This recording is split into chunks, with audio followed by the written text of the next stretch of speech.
and welcome to another Arsecast Extra, as always, with James from Gunnerblog. James, good morning to you. Good morning, Andrew.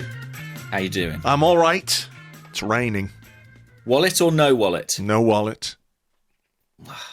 Have you given up now? Cancelled the cards? I have cancelled the cards, yeah.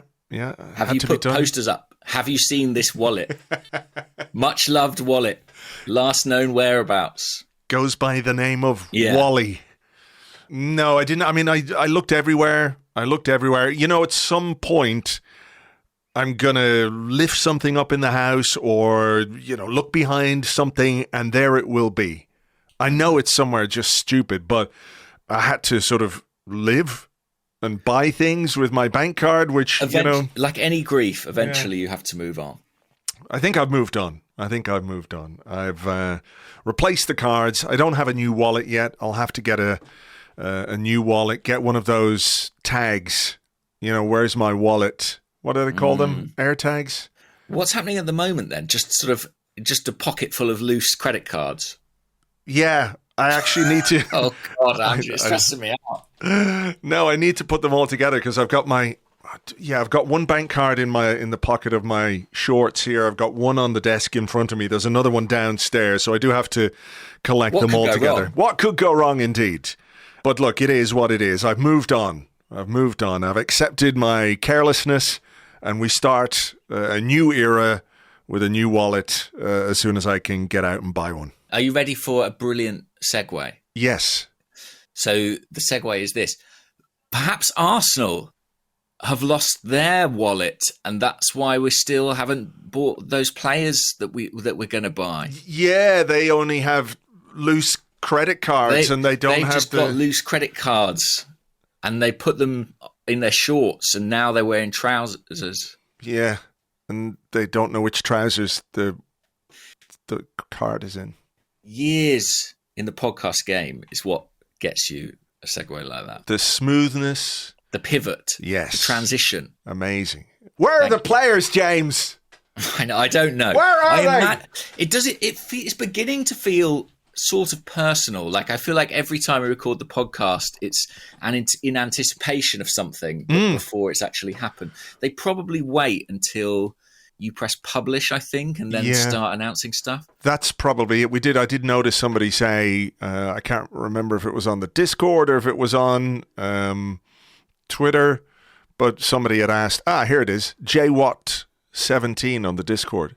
How does it feel knowing you're going to release this episode around lunchtime and the Reiss announcement is going to happen a few hours later?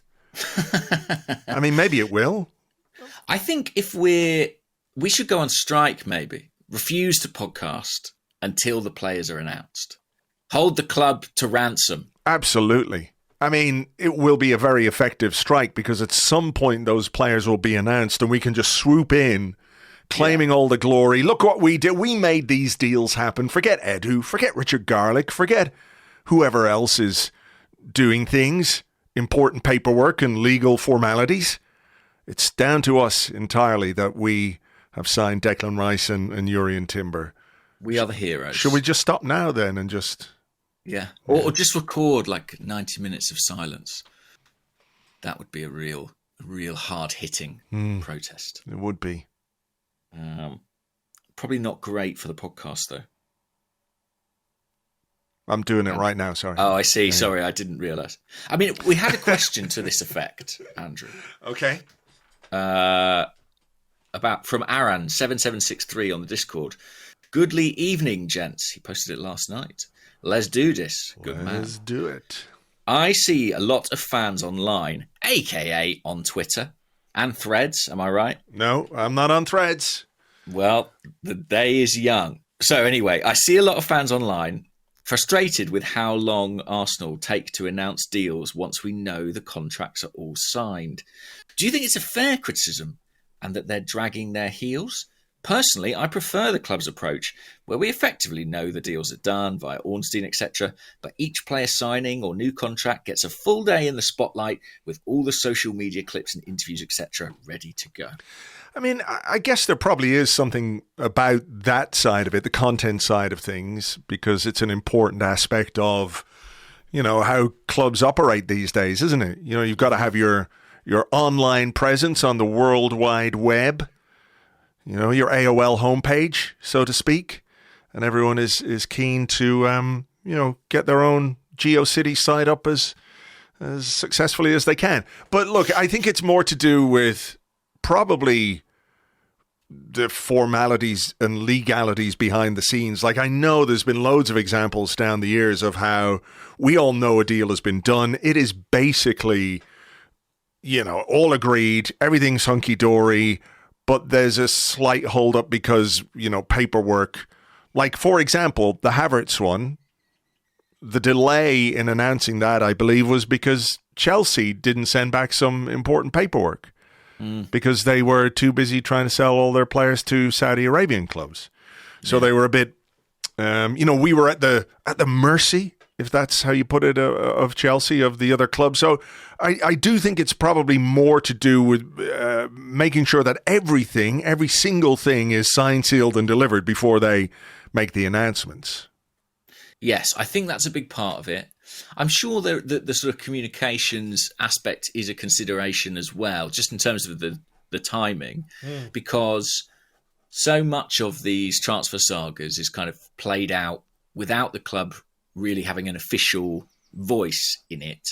You know, it's incrementally reported by a multitude of people, but the actual announcement, the guy in the shirt doing his interviews, quotes from Edu and Arteta, like that's the bit that the club get to own.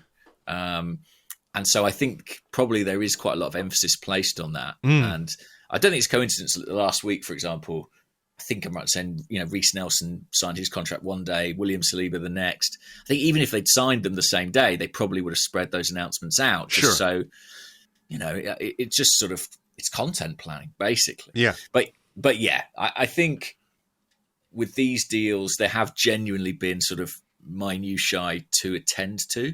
And while like 99.9% of the deal is done, I can't even say with confidence right now that they're 100% done. I think there might still be administrative hoops to jump through. So, yeah, I don't think it's just a case of the club stalling for time. I think these genuinely did take a while to get to completion. I mean, it's kind of ridiculous when you think about it that a deal worth £105 million can't be just sort of wrapped up in a informal way over a cup of coffee or something. Yeah, why don't they just write a big, like an IOU on like a post-it or something? Just give that to West Ham. Yeah, napkin. That's how all the best deals are done, you know, back of a napkin. Just Richard Garlick. Yeah. Smoothly, you know, writing something in biro on a napkin, pushing it into Karen Brady's face. There you go. There you go. Now we're doing an announcement on our website. You can't stop us. Yeah, I mean, listen, we will get those announcements this week. Do you know what? Even as I said this week, I felt the people on Twitter sort of becoming enraged. What about the people on Threads? Do they get enraged? We can't have Threads here because of some EU regulations around data privacy. They have chosen not to launch Threads in the EU, even though we already have Instagram, and you have to connect your Instagram account to your Threads account, I believe. Yeah, it actually, you kind of bind them together. To the extent that I gather that if you delete your Threads account, you also delete your Instagram account. They are kind of symbiotic in that way. Right. I just went on Threads just to get my username, basically. But if it's connected to your Instagram account, does that not mean that someone else can't take it? Yeah. Don't know. Don't know either. I didn't hang around to find out, Andrew. Just swooped in. I don't want to be impersonated on Threads. Yeah, I don't know about the people on Threads. I think they are probably like just more chilled out, aren't they, than the people on Twitter? But everyone is. Yeah, I think that's true. So let's talk about a couple of the things that have happened since last we spoke. You mentioned new contracts for Reiss Nelson and William Saliba. And I think the latter is certainly one that people will be delighted with because, you know, we all understood that when a player has a year left on his contract and he's as good a player as William Saliba, there will be overtures from elsewhere trying to tempt him to, either make a move this summer because Arsenal might be forced into selling because you can't let a player like that go for free, or hang around and just see out your deal and look what we'll give you next year if you join us on a free. So it's a great deal for Arsenal. I think it's a great deal for the player as well. I think we've spoken about how happy he appears to be and all the rest of it, but it is, when you consider what we've needed to do with some of the players that we've got, ensuring that their long-term futures are secured, this was a big one. Massive, yeah. I mean, I'm not sure who you would rather have as a young central defender in the squad from world football. Man City are looking at bringing in Josko Gvardiol, Croatian centre-back. He's 21, looking at, I think, 100 million euros for someone of that calibre. I think Saliba would justifiably have a similar price tag, given his ability, his potential. I think it's... he actually, the signing of Saliba comes from an era which we don't look on particularly fondly. No, it's true. But, and it was a huge sort of gamble. I think it's always a gamble to spend as much money as we did, 30 million euros or so on a teenager at the time. And he didn't play for Arsenal for a good few years. But yeah, ultimately in the long term, it has worked out, and he does seem to be happy enough here. He seemed very smiley, signing his contract. Mikel Arteta, what did he say? Well done, Willie. Congratulations, Willie. It was amusing, whatever it was. And I'm just delighted that it's signed and sealed, and I hope he's fit. That's the only sort of outstanding thing, really, is how fit is he? How's that back holding up? True. I mean, he seems to be training in good shape and all the rest of it. So, one of the things we've wanted to do this summer is have a Big Willie extension, and that's very much what we've got. Reiss Nelson, another one, of course, and he's been the subject of some discussion. But I thought it was really, really interesting when he talked about, why he wanted to stay, and the sense that this is a club going places, that he has seen some good times and bad times at Arsenal, but this is a very good time. And, we had the discussion, could he play more if he went somewhere else? And I think he probably could, but he did not want to leave Arsenal, a club he's been at since the age of 8, at a time when everything feels really, really good. And I thought that was just interesting motivation. Yeah. Definitely. I mean, it tells you a bit about where Arsenal are at this point in time. But I think as well, he is showing. It's tricky, isn't it? Because he could have gone somewhere else and maybe played more regularly. But to a certain extent, he's backing himself here. He must have been told something by the manager that makes him think, I'm going to get my chance to play. I'm going to get opportunities. And Arteta's quotes were interesting as well, where he sort of said, Reiss is someone who impressed me from day one.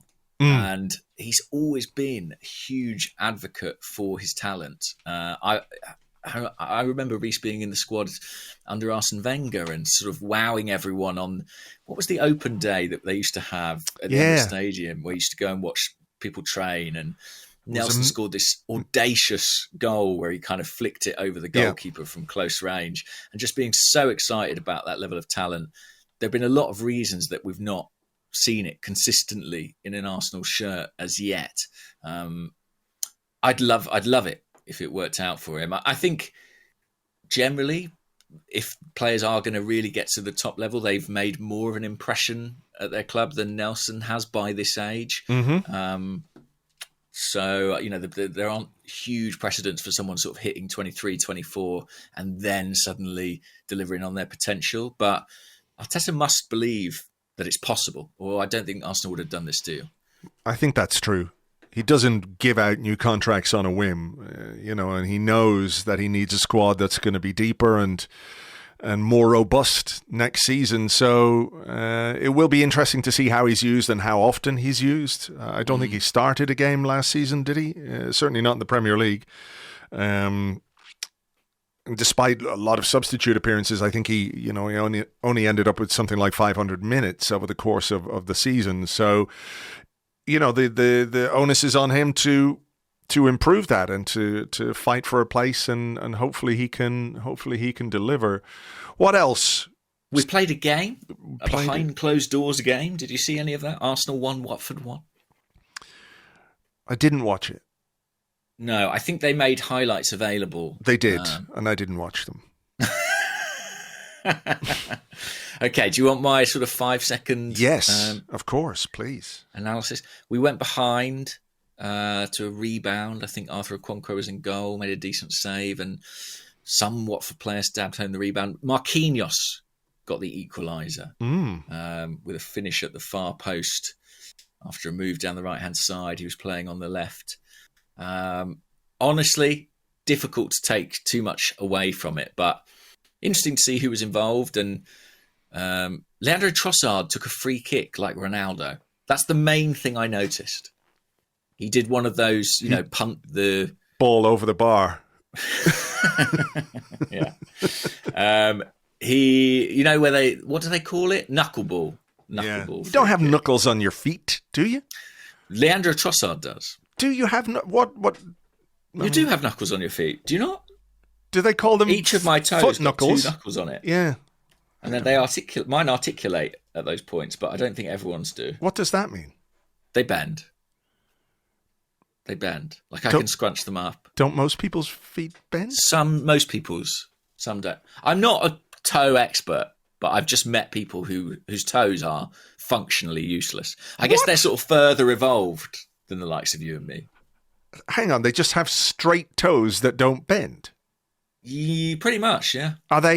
Can they jump higher than us, for example? They have cosmetic knuckles, but not really functional knuckles. But what's the practical... Well, the thing is, we don't need those knuckles anymore because we walk on upright. Right. Is this true? I think this could be the strangest tangent we've ever gone off on. Where did it start? Leandro Trossard taking free kicks, knuckleball style, quite well. Right. Keep your eye on that next season, is what I'm saying. But other than that, no. Arsenal failed to beat Championship Watford. Arteta out, etc. Yeah. So the players are off to Germany, or they've gone to Germany. They've fled to Germany. They have fled to Germany in shame after drawing 1-1. There were people on Twitter and outside the training ground, ready to give them what for, but they escaped. Let me ask you this. You know the way they're going to Germany for a week, or thereabouts, in a training camp? Why do all the players bring an individual suitcase onto the plane? They all have their little black suitcases that go in the overhead compartments. Wouldn't they have a bigger suitcase to carry all the rest of their shit that they just put in the hold of the plane? Why do they all need one of those as well? Surely they've got the bigger suitcase already, and that's in the hold. That's it, yeah. So why don't they just have like a little backpack or something rather than the hold? Yeah. Yeah, I don't know. Are they all identical briefcases? I don't know. Are they club issued? Maybe that's what it is. Maybe. I suspect there's probably some sort of lucrative commercial partnership with a suitcase manufacturer. Samsonite or exactly. Joe's suitcases. I imagine that's behind this. But yeah, they've gone. They're gone. They've gone. Kai Havertz was on the plane, I believe. Saw that.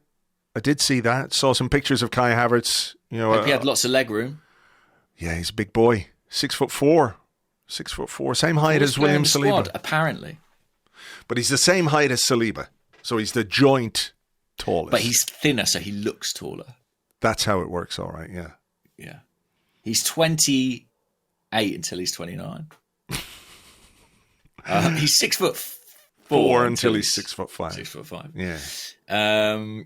Yeah, I mean, we might see him, potentially. He's not done a whole ton of training, but the chance he could be involved. When's the game? Thursday. Thursday. Ages away. He'll be ready. Against FC Nuremberg. He's got 3 days to learn how to play left 8. I mean, that's just as simple as getting a £105 million deal done on the back of a napkin. Mikel Arteta has written some tactical instructions on a napkin. Here you go, Kai. On the flight. Yeah. Giving it to Kai with his in-flight meal.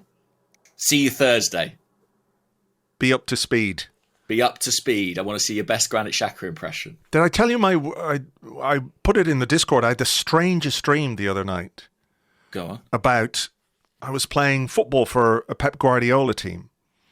And I missed the first preseason game, but everyone was telling me now, to play centre half, you have to operate in midfield, which is obviously some kind of like Zinchenko-esque type thing. But we were playing John against Stones kind of vibe. We were playing against Manchester City under-21s who were all enormous, and they all wore uniforms, suits like the Imperial Army in Star Wars.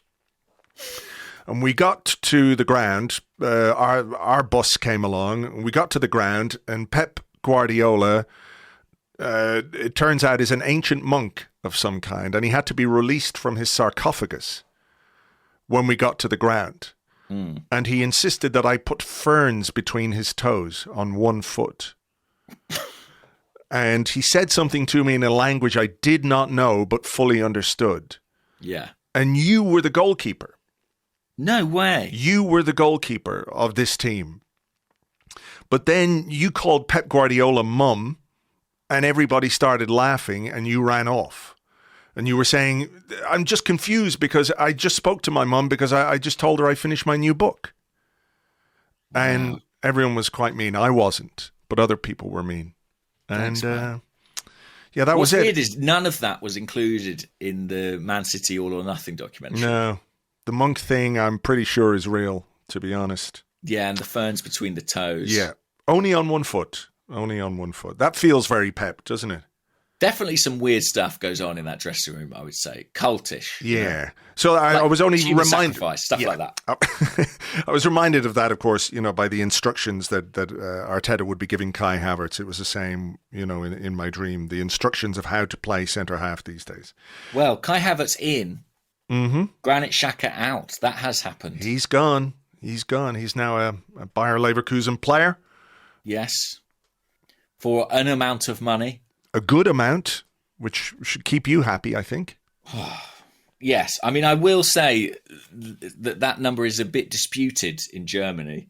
If you read the German reports, it's a lower number. So I think there's probably a bit of there's a kind of fog of war around it. I think probably, as we kind of said last week, there are add-ons that may or may not be triggered. Let me ask you this then. We had a question from Elmo Sled on the Discord.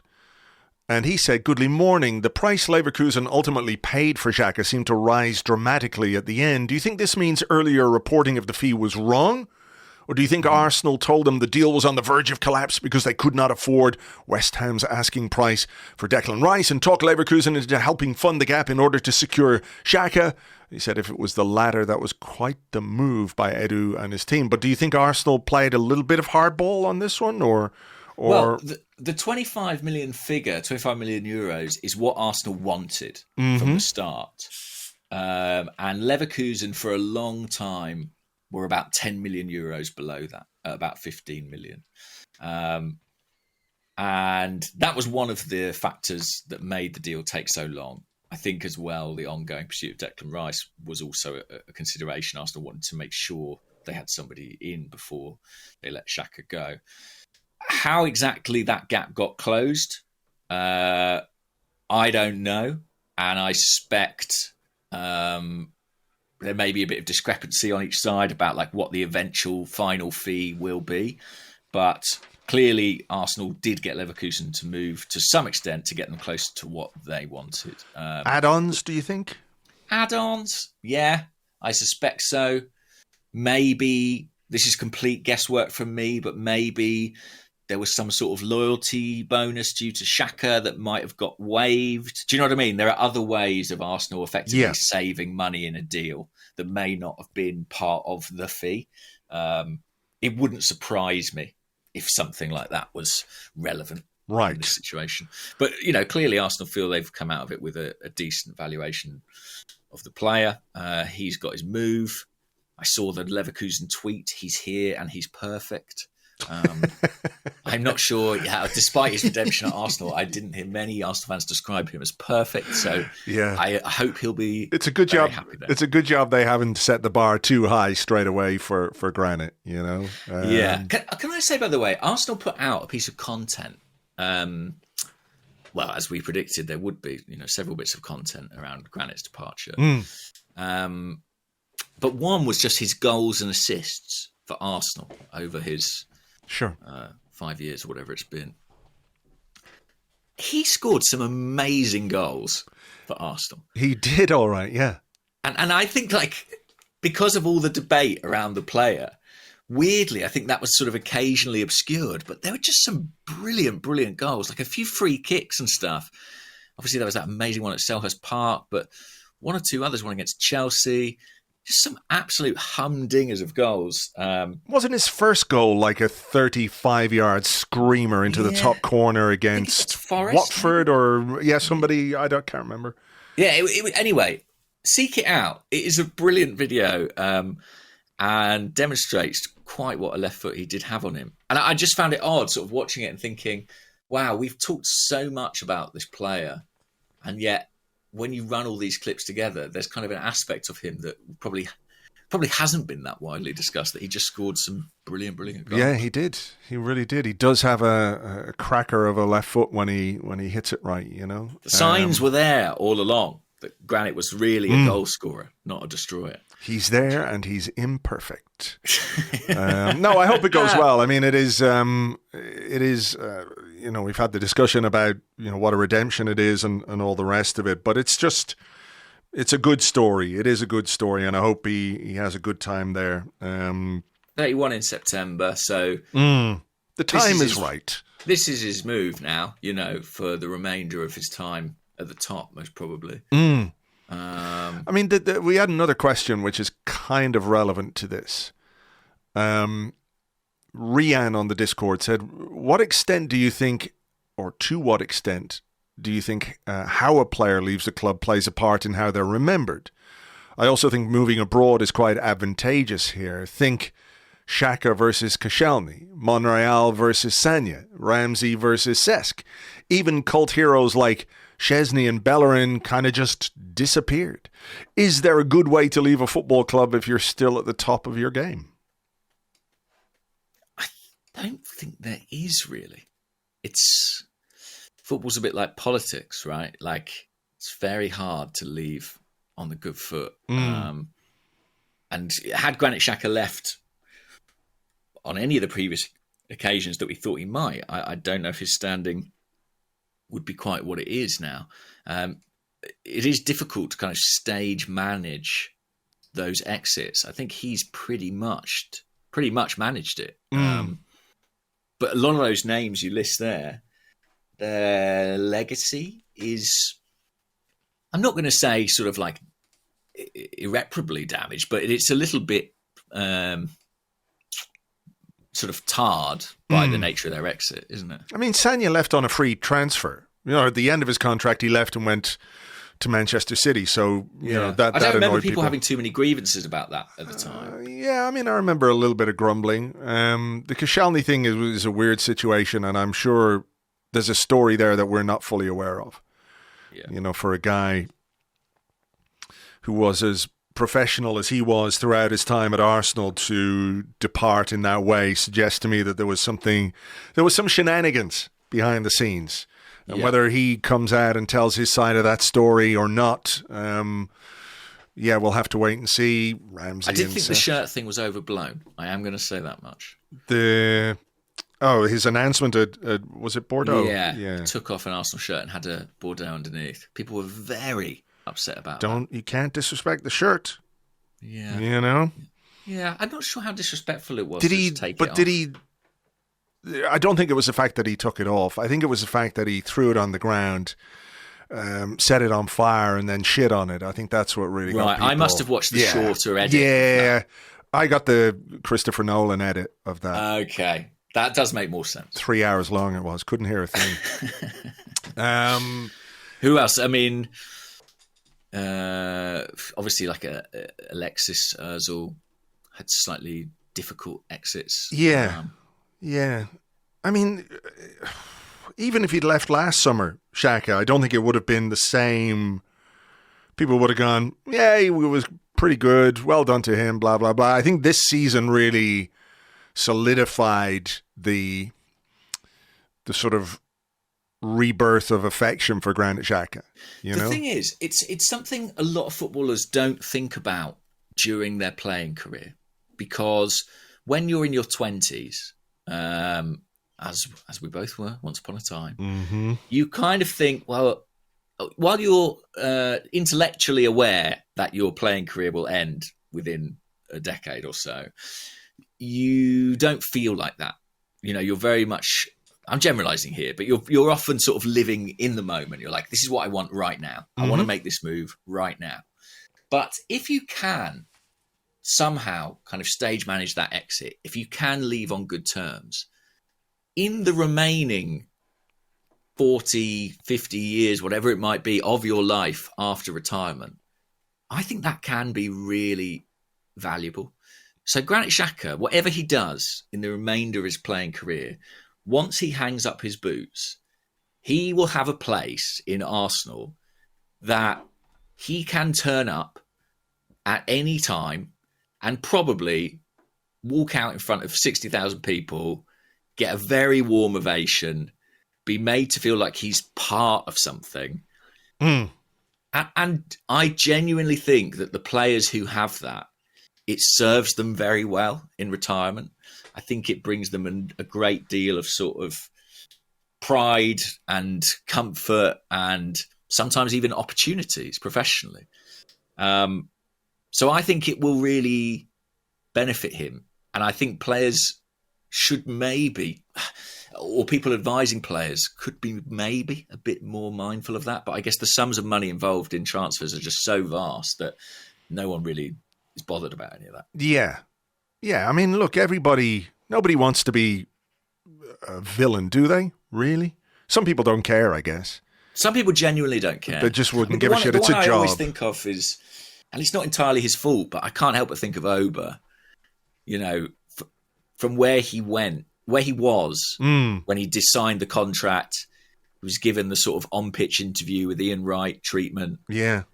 Walking around the Emirates Stadium turf, talking about feeling at home. I don't think he'll ever get that back. And,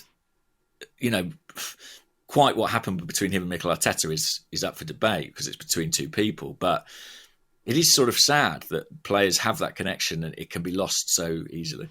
Yeah, I mean, there was the clip, wasn't there, at the start of the home game against Chelsea last season where he's looking around and North London Forever is blasting out and 60,000 people are at one and fully behind the team, and you can just sort of see in his eyes going, fuck. Yes, that was quite a haunting clip. That's where they should have put in the Incredible Hulk music, Yeah, the walking away, sad music. Yeah, just that. Fade down North London Forever. And, that music would have fit perfectly in there. So yeah, I just think it's something that during players' careers that I wish they would sometimes stop and think, the decisions I make now, I'm probably going to be very rich whatever happens. The decisions I make now can sort of determine the kind of life and the kind of relationships I will have for the majority of my life once I'm retired. Yeah. But I understand why that doesn't happen. But I think Xhaka's fortuitous. He is somehow in a position where he's always going to be welcome at Arsenal. And wow, that did not feel like it was always going to be. Yeah, no Hulk music for Xhaka, an Oompa band when he returns to Arsenal. Some people are going/gone. Steve Round is gone. Yes. That was a bit of a surprise. It was. He was, one of Mikel's first two appointments, along with Albert Stuvenberg. Someone who's been a really valued. I don't know if mentor is the right word, but certainly kind of an experienced head in the dressing room, and someone who, I think Albert is much more tactically minded, and Steve Round, a lot of his work had been on sort of dressing room and training ground culture. I know that's something he was really, really passionate about, and something where Arsenal have had a bit of a transformation. So presumably some good work was done there. But a bit of a surprise to see him go. Gary O'Driscoll as well on his way to Manchester United. Yes. I believe that's, more of a personal decision. So he can be near his family and things closer like that. to family. But obviously, man's got to earn a living and everything else. But very nearly joined Liverpool right at the start of Arteta's reign. And Arteta, a bit like with Xhaka, sort of talked him round. And a bit like with Xhaka, he's kind of said, you've done your time, you've honoured your agreement. Fair enough, move on. And always a very nice guy. I used to occasionally bump into him at the hotel where the team stays, which is when I come to London, that's kind of where I stay most of the time. Sure. And bunking up with Mikel. Yeah, I mean, that's it. But keep that to yourself. Okay. You'd sort of see him in the lobby, and he was always happy to have a quick word and a chat without going into, too much top secret detail on anything. He was just a nice guy to talk to. So I wish him all the best. On a personal level at a club where, I hope he's very busy. Yeah. I hope his competence deserts him now that he's going to be working at Manchester United. I think there are going to be a couple more changes behind the scenes, but to be honest, not things that you'd read in the news. But I think there is a bit of turnover at the training ground in sort of various roles. And I'm sure that it's probably partly deliberate. I imagine that, we spoke about Mikel's ruthlessness with the playing squad. I'm not saying that Steve Round or Club Dr. Gary Driscoll have not done well in their jobs, but maybe he feels that it's a necessary step for evolution, for there to be a bit of change, a bit of friction, a bit of something new. We've seen him mix it up by bringing in younger coaching staff before, and maybe this is just part of that continuing evolution and drive. Moving forward does always mean some degree of change. Yeah, maybe you need to show some of your coaching staff, if you want to keep them, that there's a pathway to maybe a more involved role or a more senior role within your coaching staff as well. So that could be... Yeah, that's very plausible. That is very plausible, because Arsenal have got some bright young minds on that staff who, probably are thinking, I want to be a manager one day. What's the next step for me? Well, in doing this, maybe you sort of create that opportunity. And as for Steve Round, I think we will see him again somewhere. I think, to be honest, while he was coaching at Arsenal, really, he sees himself as more of a sort of technical director, sporting director figure, which is sort of the job he did at Aston Villa. So part of me wonders if he's looking at it and thinking, well, my stock's pretty good right now, given all the changes that have happened at Arsenal and how highly regarded Mikel is. Maybe this is a good opportunity for him to step away and move into a role that I think he sees more of his long-term future in. That makes sense, all right, yes. So, good luck to him. Failed to displace Edu, is what I'm saying. I think Edu's pretty safe for the moment anyway. Yeah. Emile Smith Rowe, European... Yes, Emilovic. European Under-21 Championship winner with England. Yeah, there's a great video, actually. Have you seen it? There's like a social media video from the full-time reaction of Emile running onto the pitch celebrating with all the rest of the No, I haven't seen that one. Oh, it's good. I mean, I think sometimes because sort of youth international football is not necessarily something that generates the most fan interest, I think we forget what it means to those players, that in that age group, they are European champions. It's huge for them. Yeah, sure. And I think I'm right in saying that Emile now has World Cup and European medals at youth level. Wow. Which is pretty impressive. But yeah, a great win. And of course, who was the hero? Here we go. Our friend from Cockermouth. Look, to the James people Trafford. to the people of Cockermouth, Yeah. I apologise for... It's difficult to find the words. When I think of Cockermouth, I'm rendered almost speechless, almost unintelligible in what I wish to communicate. Yes. You know? Hold my hands up and say, look, this young man... We don't need hands. Listen, we apologise to James Trafford. He's a bargain at 19 million. Is that transfer still on? Or is he going to go somewhere else now? Will he have a better I don't know. I mean, opportunity? to be fair to him, I'd sort of, after we had all the fun about him being from Cockermouth, I did ask a few people, and he is meant to be very good. He's 20-year-old. Did very well on loan at Bolton, I think. Bolton. And seems to be headed to... Is it Burnley? Yes. Mm-hmm. Yeah. We've got a pretty good track record with goalkeepers over the years. But, yeah, he was the hero, made a late double save from a penalty kick in stoppage time. Amazing. And England won it. Which Well, yeah. I think is really good for Emile. I was struck by... We had a question, actually, from somebody. I think I might have it here from the Discord from Master Johnbury. Is that the one? He said, do you think Emile Smith Rowe's exploits at the under-21s helped or hurt his chances of regular game time this year? On the one hand, his goals and assists showed what he can do, but he'll also miss the beginning of pre-season, and we know how important that can be for Arteta teams. I think this is probably, given how little competitive football he'd played, I think this is actually much more valuable to him. I agree. Do you agree? Yeah. Yeah. Go and play and, relight your fire a little bit and regain some confidence and some belief and just get competitive minutes under your belt. He had barely any competitive minutes since January.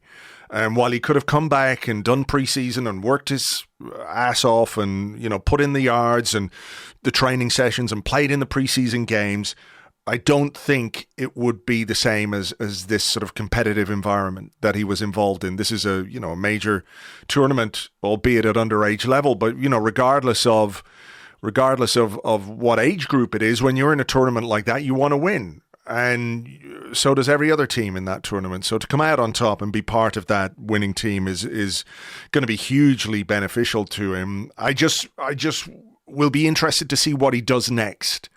Because he probably deserves a little bit of a break, a little bit of a holiday, which you could understand. But I also think he probably needs to be on the preseason tour of the US as well. Yeah. And I think he probably knows that. I mean, yeah, listen, he obviously deserves a break, he deserves a rest. But what I want to see, and I'm not saying I'll judge him if he doesn't do it, but I want to see him come back chomping at the bit. I want to see him come back like the Granit Xhaka of last summer, who'd had that gauntlet thrown down to him and responded in brilliant fashion. But I've no doubt that playing in a European final at any age group will have done him more good than that 1-1 draw against Watford. Yes. And if you watch that video, I think Arsenal maybe tweeted it. It was the England account originally, but I think Arsenal might have shared it. There is a bit of fire in Emile in those celebrations. You can really see he looks reinvigorated, re-energized. He looks a far cry from the guy we saw slightly shoulders slumped on the touchline in the second half of last season. Okay, I think I've just found it here. I'm just watching the end of it. Oh, yeah. He's into it in a big way, He sure is. He's got the Ben White shorts thing going on as well. Yeah. Riding high on those glistening thighs. I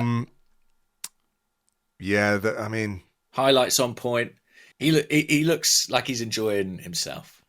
I think it'll be really positive. It should be a real positive for him. And, he's got a lot to do. He's got a lot to prove when he comes back because of what happened last season. I think we all can see the talent and we can all see the potential, but I hope that this pre-season, this sort of start of a new season is like a clean slate for him. You know? Me too. And that he was involved with some great players well out there, by the way. Don't know if you saw any of the goals England scored. Yeah. There was one lovely one where he kind of combined with Morgan Gibbs-White and went down the right-hand side and pulled the ball across for a tap-in.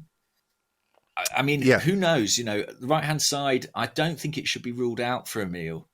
The more I think about it, simply because I remember speaking to Steve Cooper, who I think had Emile at kind of maybe under 17 level with England. And he loved him on the right-hand side because he said the timing of his runs, diagonal runs inside the fullback, was so good.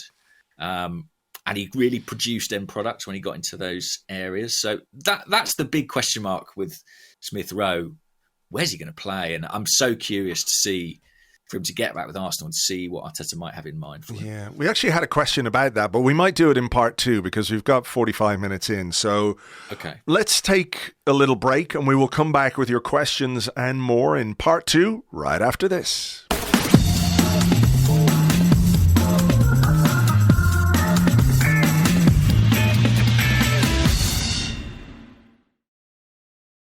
Welcome back to the Arsecast Extra. This is part 2 where we answer questions that you sent to us on Twitter at Gunnerblog and at Arseblog, not on Threads, but also on the Arseblog Discord chat server, which you get access to if you're an Arseblog member on Patreon.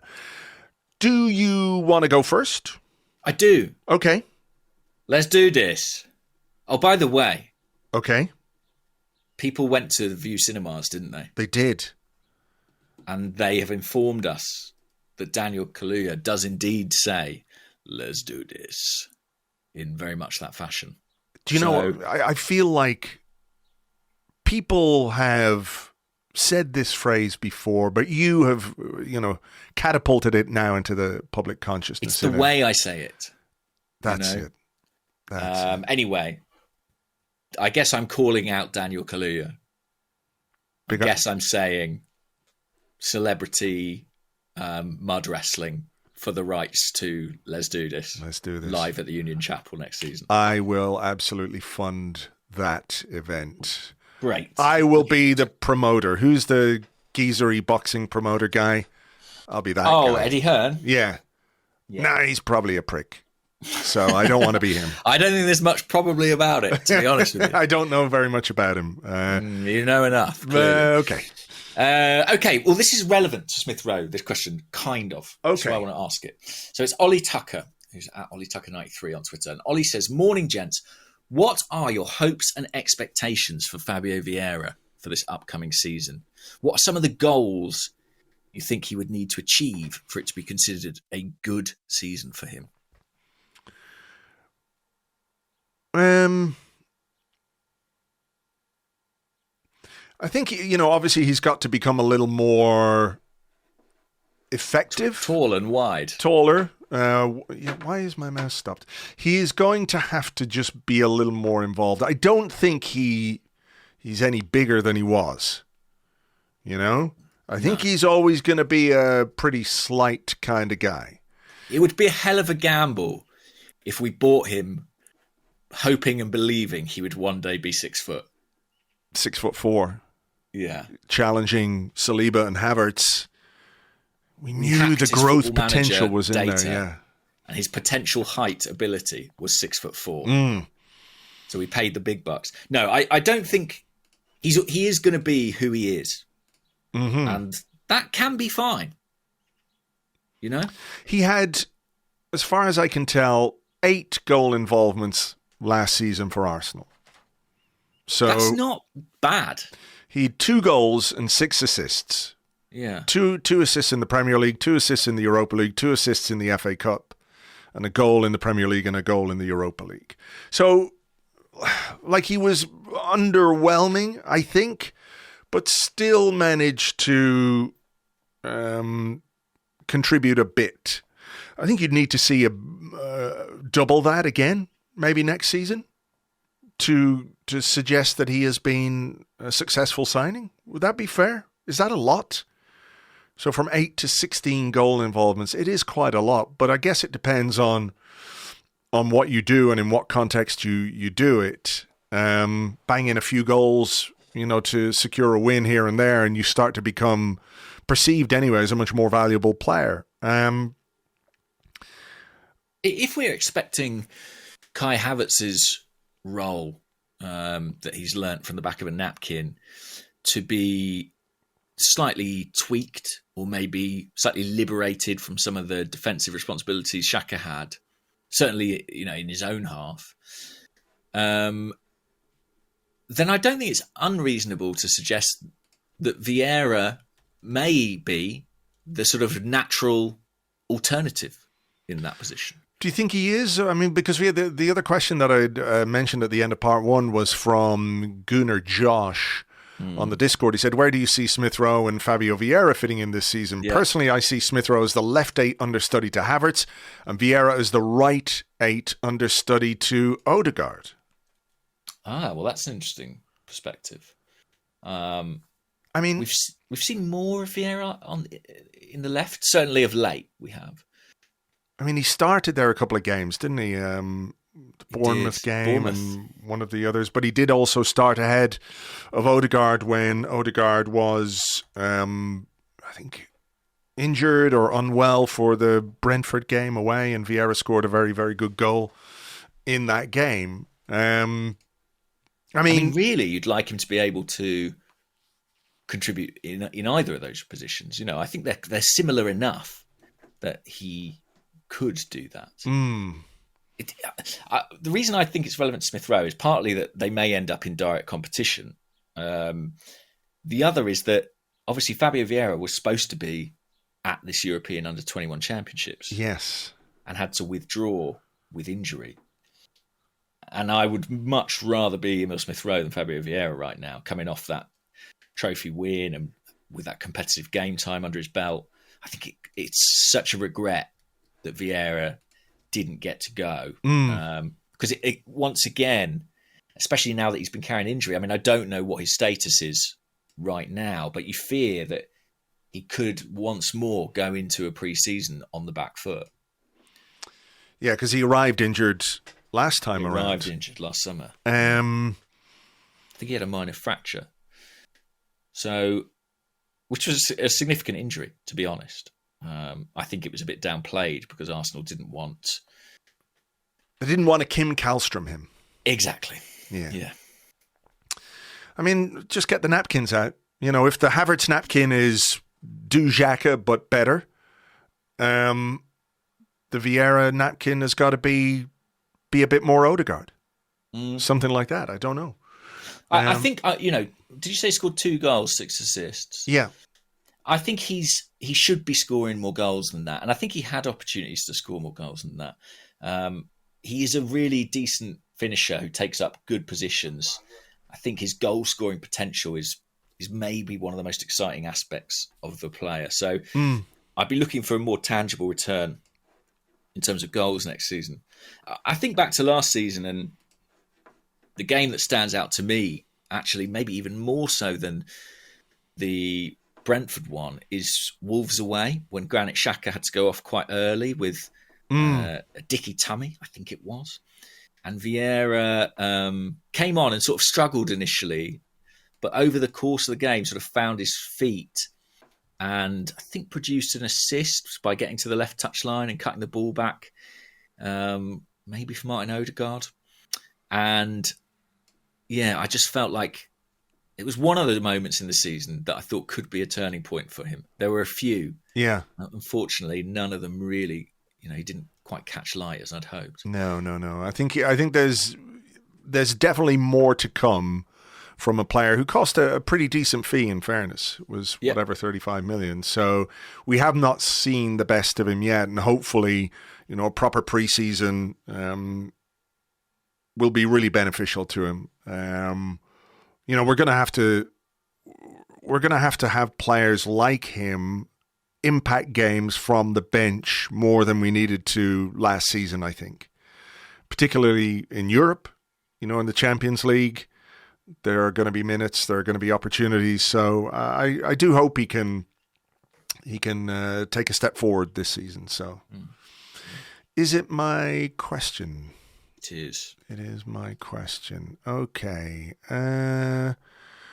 Well, it hasn't happened yet, but we're still waiting. Dahlgren on the Discord said, how important do you think the signing of Reiss was in regard to keeping Arteta believing in his backing from the Arsenal hierarchy, having missed out on Mudryk, Caicedo, etc.? Do you think failing to sign Reiss could have been pivotal in changing Arteta's mind on whether he could achieve his managerial dreams here? I think I might say yes to that, actually. I think it was so important to Arteta. He's been hugely involved, pushing on kind of every end of the deal.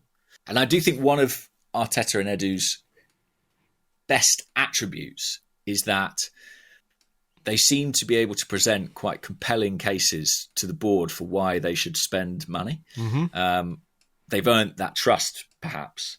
But I think had Arsenal missed out on Reiss, there weren't a huge amount of alternatives under strong consideration. And I think we would have had a pretty disgruntled manager on our hands. So I don't doubt that Arteta's conviction and potential unhappiness was a factor in Arsenal pushing the boat out in order to win this battle and do this deal. But I think that's sort of what you want from your manager, is to agitate and push and implore the club to kind of stretch the sort of scale of their ambition. And I think it's something Arteta's done since day one, kind of in every respect of his job. And satisfyingly, I think the club in turn have kind of responded to that. I think they've sort of almost egged each other on to this point, and it's been really positive. Yeah, I agree. You know, managers push for players all the time. But, you know, this is a push for a player that Arteta believes can take the team to a different level, to a new level. One of the deals that we had to nail this summer, this was absolutely one of those deals because, you know, there was obviously a fair amount of behind-the-scenes work done on this one, and I'm sure some of it was done by Mikel Arteta himself. So you would much rather a manager is pushing for a player that he believes 100% can take the team to a different level, to a better level, to play, you know, more effectively, more consistently than, you know, a manager who's pushing for you to sign a player because, you know, it's connected to an agent mate or something like that, which happens a lot. So I think this is just a really positive, as you say, a really positive way of building your squad and trying to improve. Like if the motivation of the manager is purely about how you make this team and this club better, and you trust him in that, then it becomes easy to sort of push a little bit harder as a club yourself. Yeah, and I just don't think it's possible to overemphasize how key to our summer plans Reiss was and is. Like, you know, we all know Edu's got the whiteboard up in his office with the sort of positional depth diagram. And in a sort of figurative and literal sense, Declan Rice is bang in the middle of that. And I think almost everything else we're doing is related in some way to having this player at the heart of our team. So to not get him would have been very costly.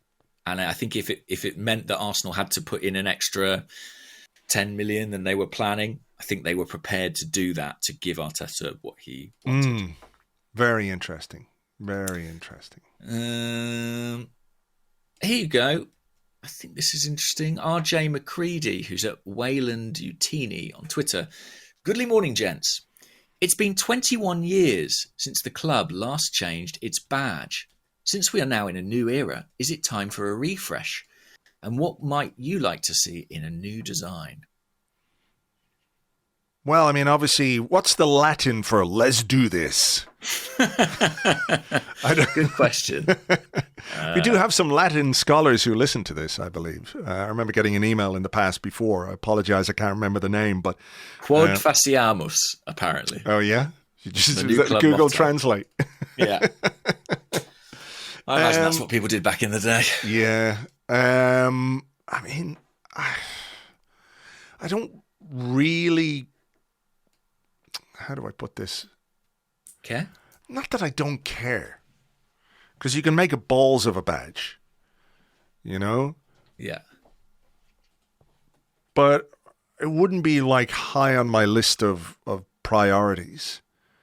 I do like the sort of the cannon on its own kind of vibe with that, you know, without the sort of clip art badge bit around it, you know. Yes, I do feel that the new badge, as we might call it, maybe is starting to look a little bit dated. It was very of that era, and obviously there are all sorts of complicated legal reasons that Arsenal had to change their badge in order to better protect their identity.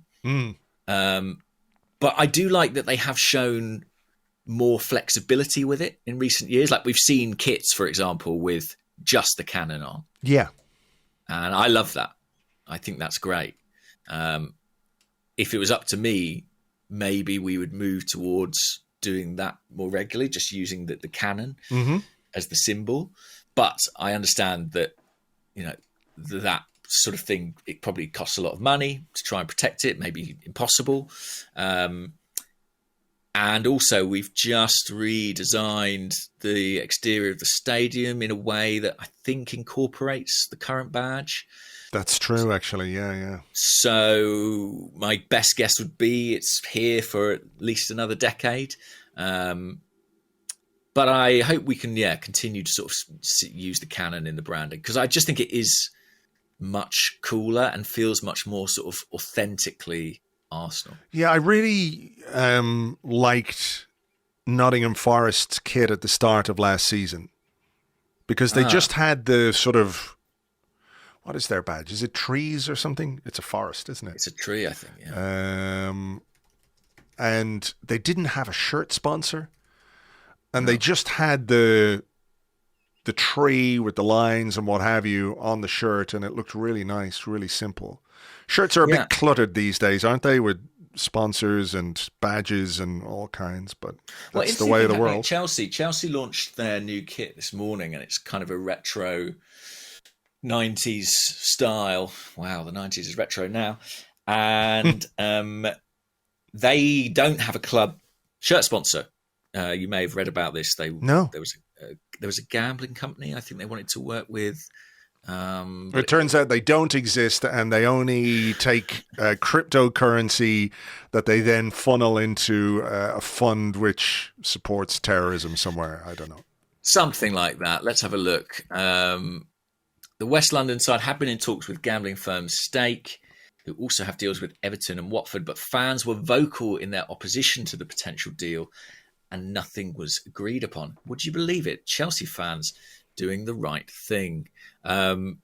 Chelsea previously had agreed a deal with US streaming service Paramount, but that was rejected by the Premier League due to concerns it could cause problem with the league's broadcast partners. So it's a bit of a saga, the Chelsea shirt sponsor. But I believe as a consequence, they are releasing their replica kit without a sponsor on it. And there is even talk that may be how it's sold for the remainder of the season, even if they do eventually find a shirt sponsor. They've certainly launched it without a sponsor. You know what? This is the perfect opportunity for the world's leading invisible ink companies to get on board with this. Is it there? Is it not? Who can tell? True. But yeah, that would be cool, I guess. Like a version of kits that didn't have quite as much sponsorship emblazoned on it. Although doubtless you'd be made to pay more for it. Yeah. And then you'd find out it was manufactured wrong anyway. God, what a mess. Here's a question from M. Shepherd, who's at Mark Arsenal. He said, where is the line between he's an asset who offers versatility and he needs to decide where he plays best? Arteta values Timber highly because he can play in multiple positions, ditto Tomiyasu, yet Maitland-Niles got criticised for not nailing down one position. I think this is also known as the Oxlade-Chamberlain protocol. Sure. Did he get criticised for not nailing down a position? I don't think that's necessarily true. I think the criticism was his reluctance to embrace his versatility and certain positions, you know? Sure. I think actually, like, there's huge value in a player. Like, I don't feel like we're saying about Tomiyasu, he needs to decide if he's a right back or a left back. Do you know what I mean? Because we think he's good and he's happy to do it all. Mm-hmm. I basically think if you're not playing well in any position, then the accusation will be levelled that maybe you should stick to one. But if you've got a player who genuinely is versatile and is performing, I don't think that's a problem. I think that's a very good distinction. Yeah. An excellent distinction. Yeah, I don't worry about that thing of players playing multiple positions. And I don't think Mikel Arteta hugely does either, given the way he's used the likes of Trossard or Tomiyasu or Kivior. You know, I think he believes in versatility as an asset. And I just think it's about if players perform ultimately. I saw Ainsley Maitland-Niles linked this week with a move to Saudi Arabia. Really? I mean, I guess that would be lucrative for him, but... He's only, 25? I know. But, you know, maybe he's going to make a lot of money. A lot of money. Yeah, could do. Yeah, I don't know. He's, you know, we spoke about Aubameyang earlier. He's another one I'll always look at and think he could have had quite a different career. But he has left on pretty good terms with the club, from what I understand. Well, Ryan Cameron, we spoke about turnover, change. Ryan Cameron says, "Morning, guys. Are you worried about the significant upheaval this summer causing a lack of cohesion come next season? Senior staff members moving on, the dressing room leader in Xhaka departing, and other senior players potentially next. Is this being overlooked?" I don't worry too much, to be honest. I think change is important, you know, to change the dynamic of a team, the dynamic of a dressing room. I guess it just depends how well you replace the players that are leaving or the people that are leaving. You know, I think we've had the conversation before about Xhaka as a big personality in the dressing room, that maybe somebody like that, I'm not saying this to be critical in any way, but somebody like that maybe inhibits other people from developing their own leadership skills and personalities within the dressing room, because that person is there and so well established, you know, it's very difficult. So it allows personal development. You know, on the pitch, we're looking at Kai Havertz coming in and doing what Xhaka did, but better. So we have that, you know, that bit covered. We'll wait and see what happens in terms of a replacement for Steve Round, if there is going to be a replacement for Steve Round. You know, is there going to be another experienced coach added, or is there going to be a promotion and a younger coach brought in, or is there, you know, some progression from inside the club? I don't know. We'll have to wait and see. And then when you maybe reference some of the other senior players, I'm guessing we're talking about like Rob Holding, Kieran Tierney, guys who could potentially be departures during this transfer window. I don't really worry too much about that, because, you know, the team is developing, it's maturing, it's going in a direction that is going to leave some people behind. So I think that's just natural, really. So I don't think too much happens at Arsenal these days by accident, you know? No. I think there's a lot of thought, a lot of strategy behind the scenes about how you maintain the trajectory.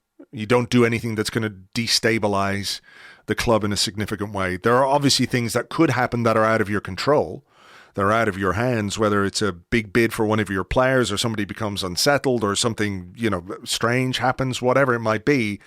But those are things you just try and deal with as best you can. But as for planning and, squad building and things like that, I think it's all pretty much, there's a bit of wiggle room here and there, but I think a lot of it is pretty well planned out. Yeah, I agree with you, basically. I think that people like Xhaka and Steve Round have been a really important part of the London Colney culture, but I think there's every possibility that others will step up and fill that gap. And I think churn is part of any elite sporting culture. I think that kind of constant refinement and sharpening is necessary. And I think we'll see other top clubs like Man City going through some of that this summer too. In fact, I saw one of Pep's most trusted assistants. I forget his name right now, but the guy's been with him for years and years, has left this summer. Ilkay Gundogan has gone to Barcelona. There's talk that Kyle Walker and Bernardo Silva could potentially leave. That is just, and I don't think it's coincidence. They've had a brilliant season, and that the evolution never stops. You have to keep moving forward. Yeah.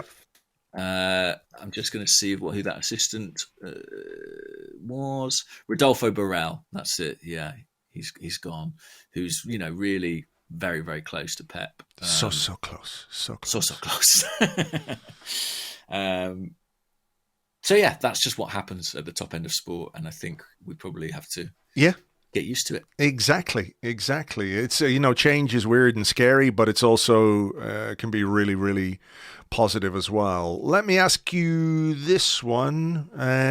Comes from John Larkin on the Discord, who says, "Goodly morning, gents. How do you think the team will cope next season with the increase in expectations?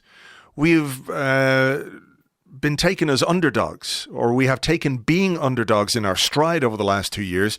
Do you think the team will also be able to take being considered title challengers from the get-go?"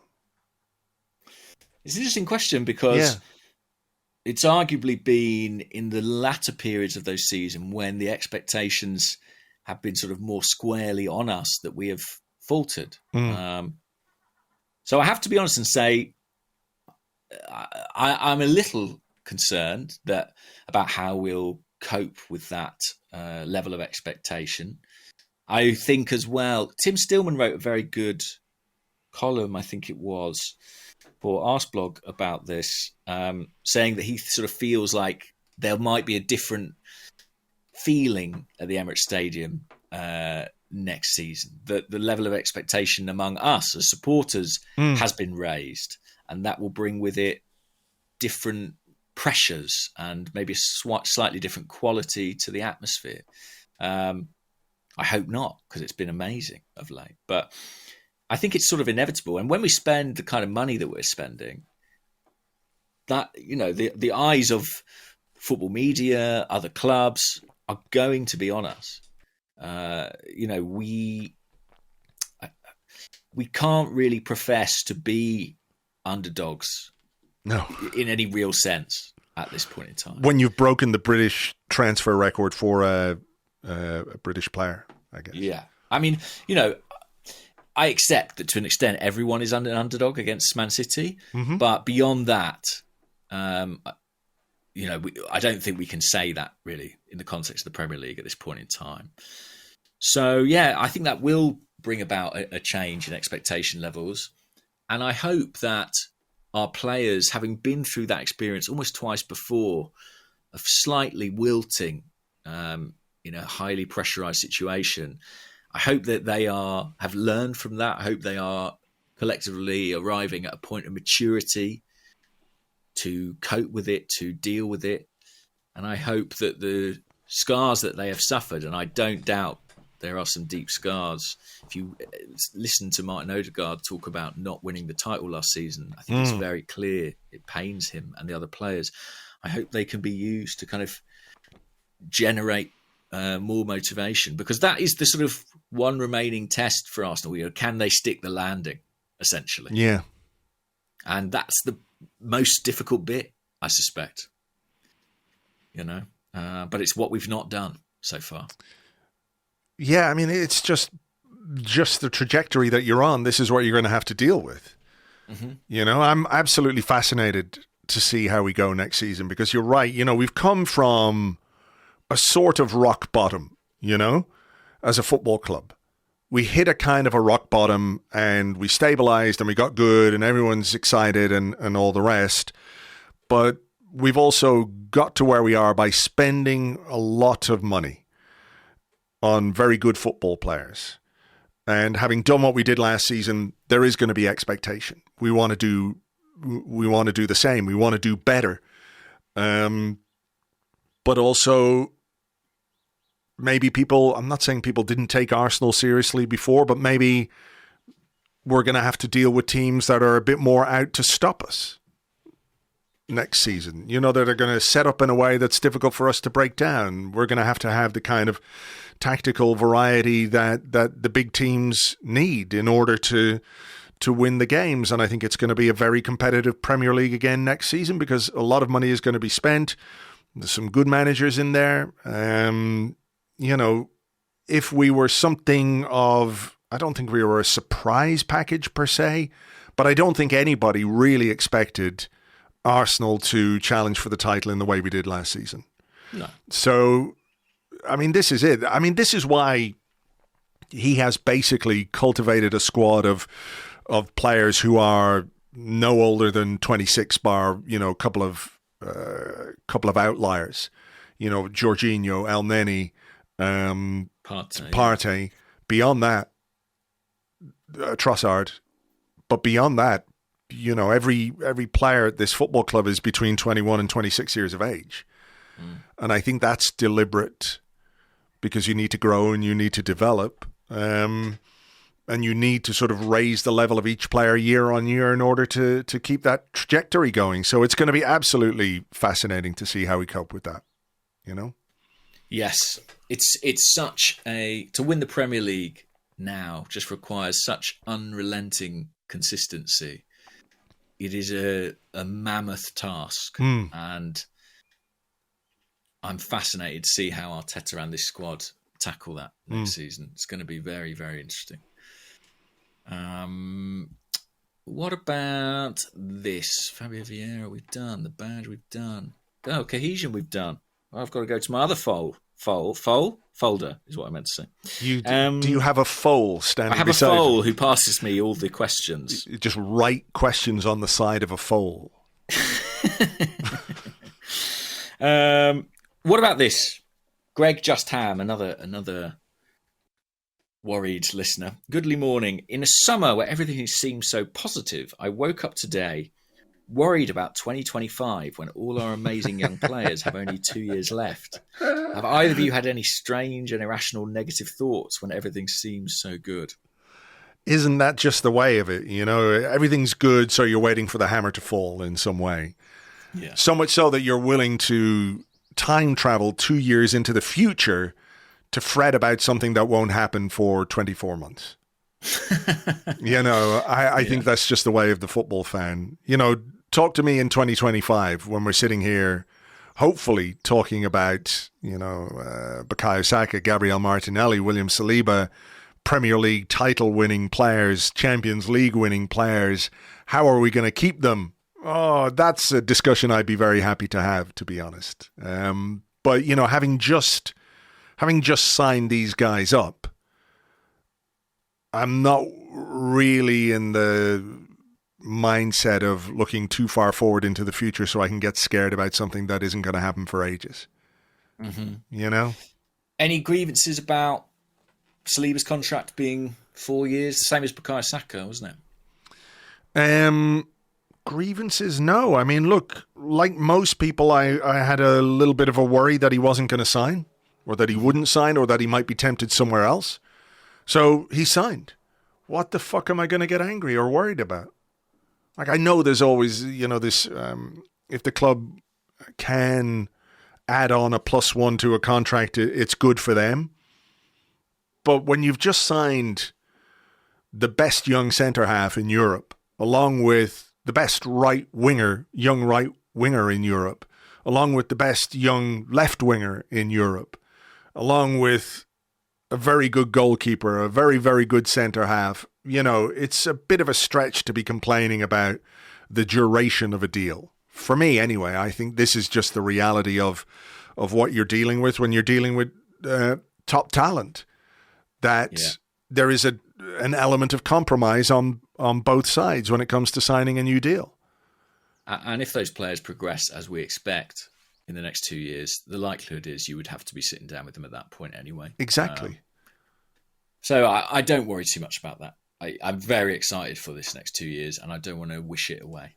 That's kind of where I am, yeah. Yeah, well, ask us again in 2025. I like this one from Ammo Gunner. Who looks after Win the dog at Colney? Does she live there or does someone take her home? I have this vision of her roaming the pitches at night, chasing rabbits, doing what dogs do, thinking, Les Poudis, while the groundsmen clear up the next day.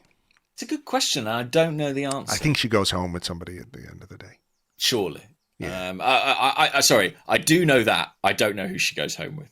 Maybe it's like at school. Did you have a thing at school where you'd have a class pet? Were you aware? I'm aware of that as a concept, but it was never something that I didn't get the class gerbil or hamster or whatever. I never did. I think that's for the best, to be honest. It seems to me to be something that doesn't have the animal's best interests at heart necessarily. I think what is obviously to sort of teach children how to care for an animal and be responsible for another living thing. But, if you're 7...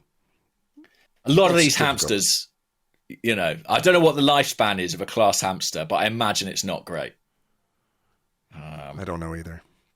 But yes, I think Win. I don't think Win is working full time at the training ground. I think they clock off and go home at the end of the day. Some very wholesome hashtag content over the weekend, of course, with Gabriel Martinelli, Kai Havertz as well. Kai Havertz has got a lot of dogs. He's got 4 dogs. All in Arsenal kit. Yeah. And a German Shepherd, so. I think it actually makes a ton of sense, a training ground dog, doesn't it? I mean, you see the joy that dogs can bring people. And it must just be such a lift for them to have that sort of bouncy presence around Colney. I was in a pub at the weekend on Friday night, and there were all kinds of dogs. There was a spaniel. There was a little dachshund. There was a French bulldog mix of some kind. And there was a little Bichon Frise called Gizmo, who just ran around and would very occasionally just jump up on the seat beside me, look for a few scratches, and then would go off about the pub looking for scratches from other people. It was brilliant. More workplaces should have dogs. That's what I think. I completely agree. Maybe Win is the first of many. Who knows? Who knows? The Arsenal Maybe eventually there'll be pack. a kind of training ground, first team versus dogs friendly game. I'd pay to watch that. 100%. I'd pay my pre-season subscription or whatever it is they're asking from us for that. Yeah. Let me do a couple of quick ones then to finish. Cartoon Steve Bold says, further to the Nick Ames piece Andrew mentioned this morning, it's a piece by Nick in the blog, Nick's piece is in The Guardian, but I referenced it I've seen blog. He says, does the club being open to selling at least one of Eddie and Folarin Balogun suggest that Arteta is happy with Jesus, Trossard and Havertz up front, or would selling both mean a striker arriving? I think if we sold both, we'd probably get somebody in. Mm. Whether or not it was a pure number 9 or someone who, was kind of multifunctional, versatile forward, someone who needs to decide what goddamn position they play. I don't know, but I don't think that will happen. I don't think we'll sell both. I'm just not sure there's the market for both. So I think one will end up staying, but and I think it'll probably be Eddie. But I think if we were to bring in a striker, it would probably need both to go. Yeah, I agree. I agree. I do think the financial aspects of a potential Balogun sale tip the likelihood in his direction. Yeah, and also his personal position of sort of seemingly being fairly determined to go and to be a starter somewhere, which, you've got to respect.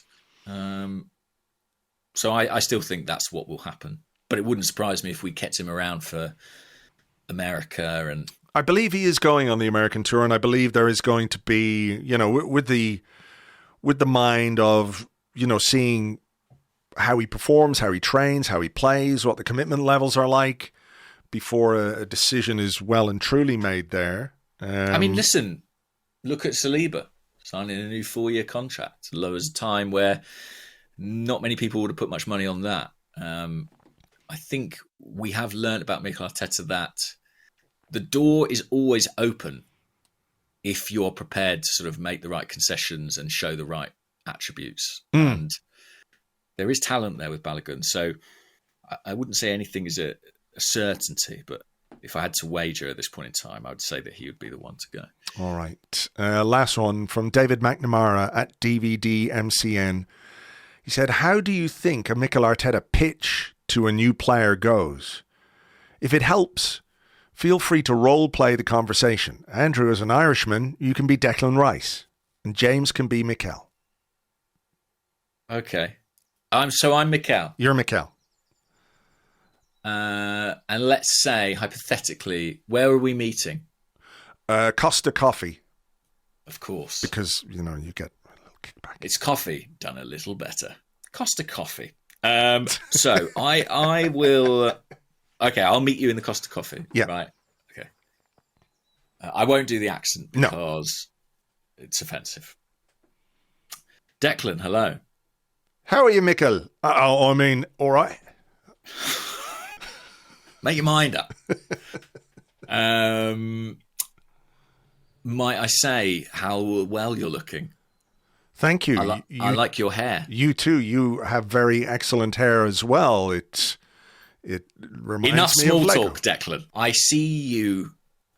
My tummy is rumbling, and I want only one thing: rice, baby, and lots of it. Yeah. So, what do you say? I like what you're cooking. Nice rice. Twice as nice rice is me. Okay. Now, I want you to come and play in midfield. Okay. For me. Huh? Okay. No, but I haven't even talked about Yeah, no, it's fine. I'm in. But hang on. Man City are going to call you, and they might want you to go there. But Pep is a weird, scary monk who lives in a sarcophagus. I don't want any part of that. You're a wise head on young shoulders, Declan. And you've got a dog at the training ground, so that's the swinger. Well, I was going to bring that up about the dog. I'm just trying to think if there's anything else. Do you have any questions for me? What are the wages like? Any good? Very good, yeah. Okay. Very, very good. You basically, we give you like several £100,000 a week, which is obviously like a ludicrous amount of money. Sure. And then if like you win a thing, if like you win a Premier League or something, we give you even more money. So financially, it's really good. And also on Fridays, we have like a bowl of jelly babies in the changing room at the training ground, and you can like take, I'd say, up to 4 of those jelly babies, and that's completely gratis. That's free of charge. Wow! Can I get what you have at West Ham? Just the black jelly babies? Would that be? That's actually in William Saliba's contract that he likes the black one, so he gets those ones. Okay, but the rest, they are fair game. Do with them as you eat them. It seems much better. At West Ham, there's just one curly whirly, and we all have to lick it at the same time. Yeah, I've heard about that. I heard there was like an incident where what's the guy up front? Mikel Antonio, and the Croatian right back Sufal.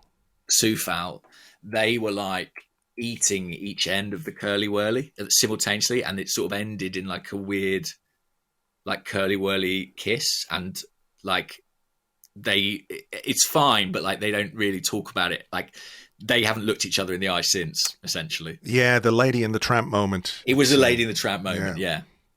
Well, look, I heard that that was one of the reasons actually you felt uncomfortable about the tension between them, and that's partly why you want out. Yeah, that's it. That's the main reason. I'm glad we've sorted this out. Well, as I say, the jelly babies, you could just take one, pop it in your mouth, and listen, there's no accidental kissing happening. Okay. Deal. And that's how it goes. Who's paying for the coffee? Weirdly, they've been gifted to us by James McNicholas, the Athletics James McNicholas. He's got some sort of commercial tie-in with Costa Coffee. He's got a Costa Coffee gold card. Yeah. So amazing. Thank you to him for that. All right. Well, that's how the deals happen. Just like that. That's how they happen. You know? I'm surprised you haven't done a YouTube video on that one yet. Yeah. Do you know what? Some stuff is too sensitive for YouTube. Do you know what I mean? That's fair. I don't want the aggregators get into that. All right. Well, look, we will wait and see what happens this week and when it happens. At the very least, there's going to be a game of football on Thursday. So, wow, imagine that. I know. It's been quite nice, hasn't it? Like, with the exception, obviously, the Under-21 Euros. No tournament this summer. No big tournament. No big boys tournament. I actually feel sort of ready for the football to come back. Well, here, actually, before we go, we have let me see if I can find this question from Adesia Salso, who's at Adam Salter 4, who says, will either of you be watching the World Cup this summer and supporting the Republic of Ireland with Arsenal's Katie McCabe captaining the side, or England with Arsenal's Lotte Wubben-Moy and Alessia Russo? So the World Cup is happening in Australia. You're right. I misspoke. I should have said without a major men's tournament. But I am excited for the Women's World Cup. Of course. Yeah. Especially with our new star signing playing up front for England. So I will be checking that out. The games are on in the morning, aren't they, as well? I love that. I love a morning tournament. Yeah, some morning football is always good. Yeah. Katie did a very good interview with Ken Early on Second Captains. I think it's just on their Patreon, but it's a really good interview. She comes across very, very well. Talks about, obviously, Ireland, but talks about her season at Arsenal and what's going on there. So well worth checking out if you're a Patreon subscriber to Second Captains. So, we'll keep an eye on that. And obviously, Tim, I'm sure will have plenty of coverage of the Arsenal players involved at the World Cup as well over the course of the summer. So there we go. Right, we better leave it there. Thank you very much indeed, as always, for being with us. Hope you enjoyed the show, and we'll catch you on the next one. Bye-bye.